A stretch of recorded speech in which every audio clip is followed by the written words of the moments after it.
بسم اللہ الرحمن الرحیم. شیطان کی طرف سے اگر چاہو تجربہ کر کے دیکھ لو، اور جب تم میں سے کوئی سونے کا ارادہ کرے تو اللہ تعالیٰ کا ذکر کرے. تسبیحات فاطمہ پڑھنا یہ ہر تھکاوٹ کا علاج بھی ہے. سیدنا علی سے روایت ہے کہ فاطمہ رضی اللہ تعالیٰ عنہا کے ہاتھوں میں چکی پیسنے کی وجہ سے تکلیف ہو گئی، گٹھے پڑ گئے، تو اس کی شکایت لے کر نبی صلی اللہ علیہ وسلم کی خدمت میں حاضر ہوئی، کیونکہ انہیں پتا چلا تھا کہ آپ کے پاس کچھ غلام آئے ہیں، لیکن ان کی ملاقات نبی صلی اللہ علیہ وسلم سے نہ ہو سکی. اس لیے حضرت فاطمہ نے حضرت عائشہ سے اس بات کا ذکر کیا. جب آپ گھر تشریف لائے تو حضرت عائشہ نے اس کا تذکرہ کیا. حضرت علی بیان کرتے ہیں پھر آپ ہمارے ہاں تشریف لائے، ہم اس وقت اپنے بستروں پر لیٹ چکے تھے، ہم نے اٹھنا چاہا تو آپ نے فرمایا تم دونوں لیٹے رہو. پھر آپ میرے اور فاطمہ کے درمیان بیٹھ گئے. میں نے آپ صلی اللہ علیہ وسلم کے قدموں کی ٹھنڈک اپنے پیٹ پر محسوس کی. پھر آپ نے فرمایا تم دونوں نے جو چیز مجھ سے مانگی ہے کیا میں اس سے بہتر چیز نہ دوں، کیا اس سے بہتر بات نہ بتاؤں؟ جب تم اپنے بستر پر لیٹ جاؤ تو 33 بار سبحان اللہ، 33 بار الحمدللہ اور 34 بار اللہ اکبر کہو، یہ تمہارے لیے خادم سے زیادہ بہتر ہے. اس میں کیا سیکھنے کی بات ہے کہ جب بچے کو مطالبہ لے کر آئے تو کیا کرنا چاہیے؟ ان کی توجہ اس سے بہتر بات کی طرف کر دینی چاہیے. یعنی اگر آپ نے کچھ نہ دینا ہو تو ایک اچھی بات ہی بتا دیں. عموماً ہم کیا کرتے ہیں جب ہم بچوں کو کچھ دینا نہیں چاہتے تو پھر کیا کرتے ہیں؟ ڈانٹ ڈپٹ کو بھیج دیتے ہیں. تو بہتر ہے کہ کوئی اچھی بات بتا دیں ان کو. آیت الکرسی پڑھنا. آیت الکرسی شیطان سے محفوظ رکھنے والی آیت ہے. وہ مشہور روایت جس میں سیدنا ابی ابن کعب اپنے والد سے روایت کرتے ہیں کہ ان کے کھجوروں کے کھیت تھے، وہ اس میں کمی دیکھتے، یعنی ان کی چوری ہوتی تھی. ایک رات انہوں نے چور پکڑ لیا. وہ ایک جانور سے مشابہ ایک نوعمر لڑکا تھا، جانور جیسی شکل تھی. انہوں نے سلام کیا تو اس نے جواب دیا. پوچھا تم کون ہو، جن ہو یا انسان؟ اس نے کہا میں جن ہوں. انہوں نے کہا اپنا ہاتھ میری طرف بڑھاؤ. اس نے اپنا ہاتھ بڑھایا. اس کا ہاتھ کتے کے ہاتھ کی طرح تھا، بال کتے کے بال کی طرح تھے.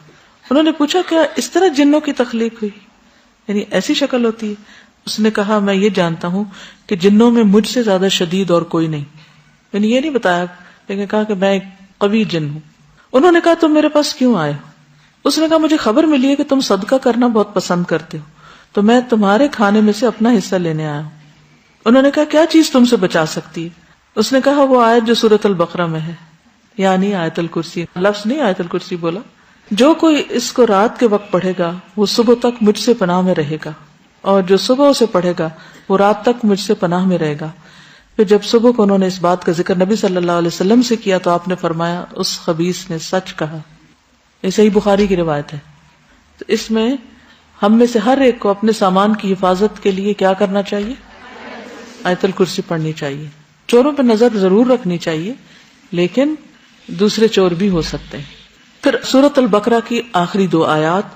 سیدنا ابو مسعود بدری سے روایت ہے کہ رسول اللہ صلی اللہ علیہ وسلم نے فرمایا سورۃ البقرہ کی آخری 2 آیتیں جو کوئی رات کو پڑھ لے گا وہ اس کو کافی ہو جائیں گی. کون سی ہیں وہ 2؟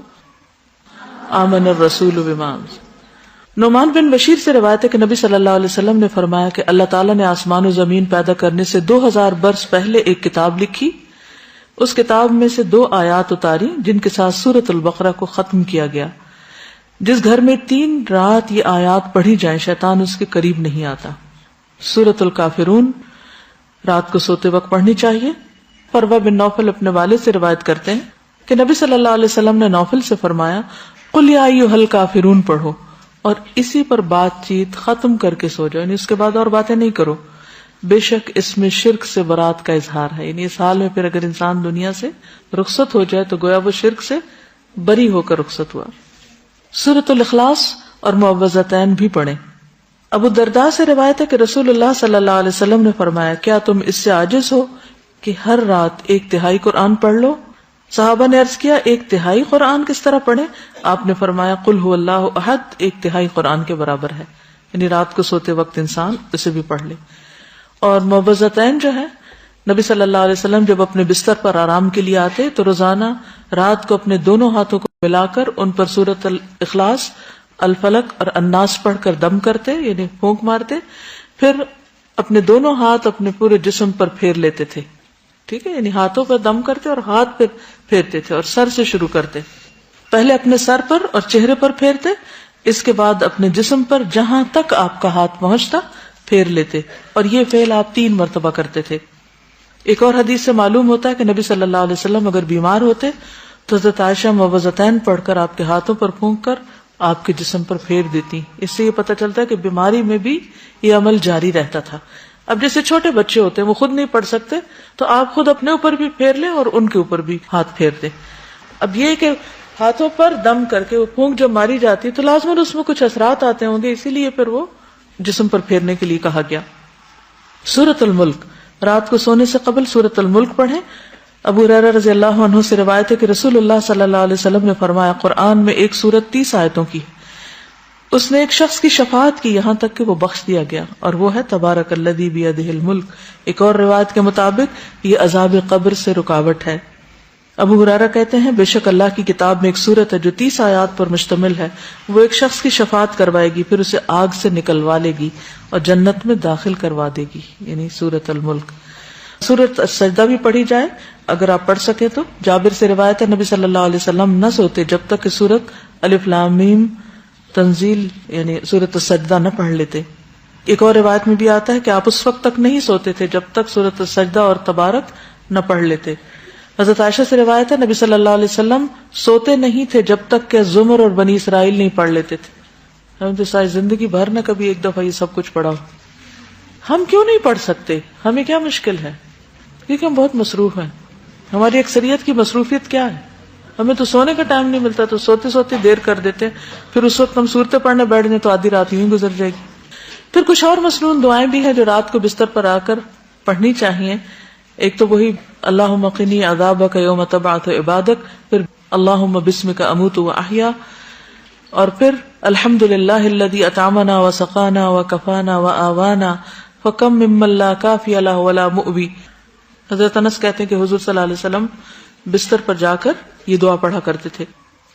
ایک اور روایت میں زہیر النماری کہتے ہیں کہ آپ یہ پڑھتے تھے، اللہم اغفر لی ذنبی واخسأ شیطانی وفک رہانی وثقل میزانی وجعلنی فی الندی الاعلی۔